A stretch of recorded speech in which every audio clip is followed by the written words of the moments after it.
Leaders have been calling on the government for more funding. No change there, I suppose, but this time to urgently attract care workers. Around 150 families in the county are waiting for help caring for a loved one in their own home. And if they can't have that, it often means they have to stay in hospital, and that puts pressure on the NHS.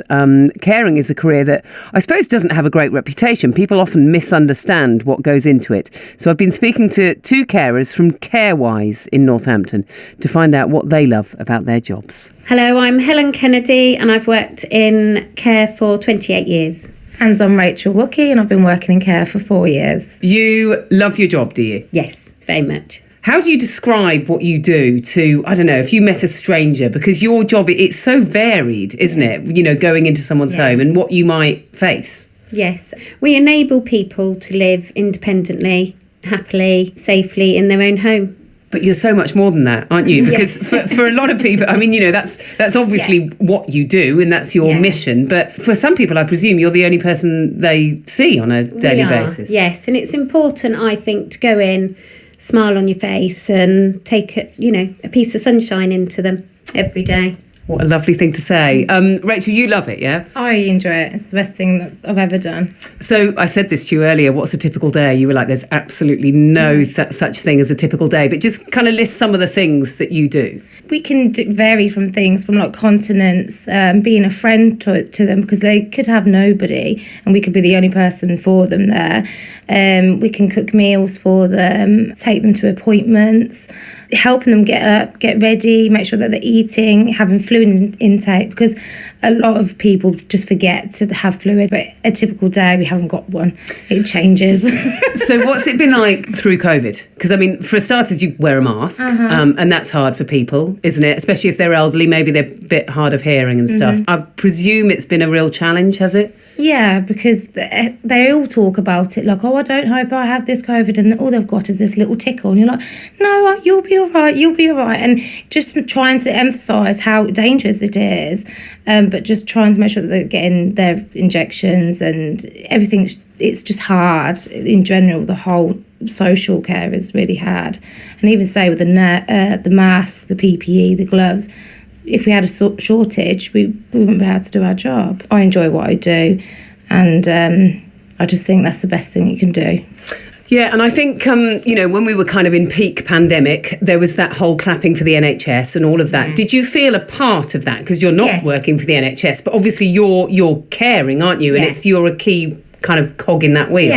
Yeah. No, we did feel part of that. Yes, definitely. And it was nice. It was rewarding. I used to go in my uniform just into the garage and they'd be like, oh, you've got a nurse's uniform on. And I'm like, I'm not a nurse. And they'd be like, oh, have a free coffee. So it was just amazing. And it's rewarding. So here's a question then. Would you recommend it as a job?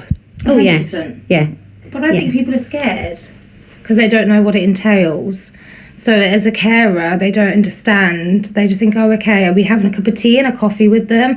And then they get into it and it's a bit more than that. Because you've got the manual handling, you've got the incontinence, you've got so much. I think over the years that I've worked in care, I think community care, we do a lot more now than we did, say, 20 years ago. Because 20 years ago, they maybe would have been moved on to a nursing home. But we now have the ability to be able to keep them in their own homes. So I think our work is a lot harder, physically and emotionally, than it used to be. Yeah, I mean, only a couple of weeks ago, the hospitals came out and said, they are desperate for more funding because people are so-called bed blocking. This is where you guys come in, isn't it? You can prevent that, but there need to be more funding to help people like you. Yes, all areas of healthcare needs more funding. We're mainly private clients. We'd love to help out the social funded clients more, but they wouldn't pay our fees. We're well paid. We have a high percentage of long-term carers.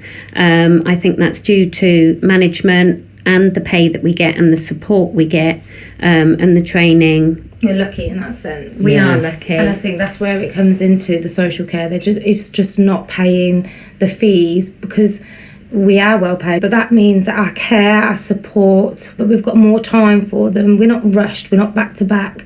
We have good comfort time, we can travel, we get paid our travel time. And that again helps. Even at the end, if you've had so many calls, you get a little bonus at the end because you've travelled. And I don't know anyone at the moment that does pay that. So we are quite lucky. And I think it takes the stress yeah. off of us.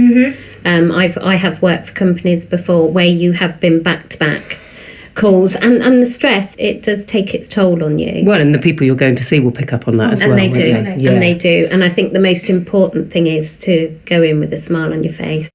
People call care workers sometimes unskilled, don't they? I definitely didn't feel that when I met those two yesterday, Helen Kennedy and Rachel Wookey, who both work for Carewise Northampton. And I kind of came away thinking, gosh, what amazing people, what an amazing job they do. And I'd be very happy, well, if they cared for me or any of my loved ones.